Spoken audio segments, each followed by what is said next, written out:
All new at 6:30, I sat down with a pediatric sleep consultant to find out how parents can get their kids back on a good sleep routine. It affects their learning, it affects their behavior. Getting a good night's rest is important for kids, but it may be difficult to do that at first after a summer of sleeping in. During the summer, a lot of us get more relaxed with our schedules. A lot of kids are going to bed too late right now, including my own children. Tara Hess is a former teacher turned child sleep consultant in Tulsa. She says it's best to start making your child get some shut-eye early on in the days and even weeks leading up to the start of school.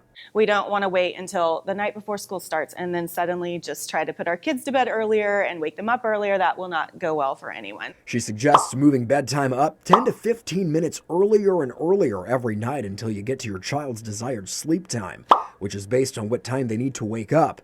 But once the monsters under the bed are gone, the real monster is getting your kids to actually fall asleep.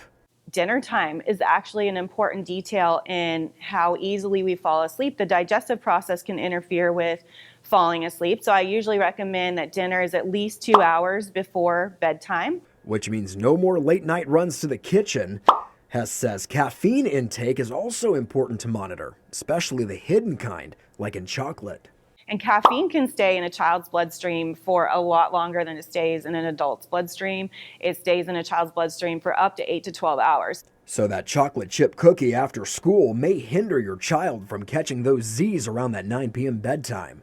But the biggest offender for kids not falling asleep quickly, no surprise here, bright screens. And the closer the screen is, actually the worse it is. If you're watching a TV far away on the wall, it actually won't affect your melatonin levels as much as if you're watching like your iPad or your phone and it's right up next to you. The American Academy of Pediatrics recommends no more than 2 hours of screen time per day.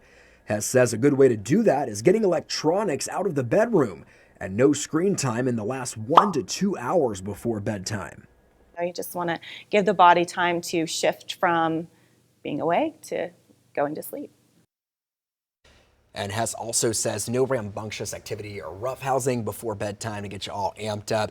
She also would not recommend giving your child melatonin to help them fall asleep without first consulting your pediatrician. And she says the biggest thing is consistency in your sleep routine. Same bedtime, same wake up time. And that isn't just for kids too. It Right. helps to be an adult and have the same kind of, sleep routine there. So, I really had no idea that there was like caffeine in chocolate that would affect your sleep habits. Well, and like she said, it stays in a child's bloodstream much longer than an adult. Right, which is crazy break to down me. as much. I mean, you're obviously not giving your 5-year-old, 5 cups of coffee a day, but that hidden caffeine in chocolate, like I said there, if you Big give impact. them a treat after school, they don't really have time to get that out of their system to go to bed in time. So, Well, great advice there. yeah, for sure.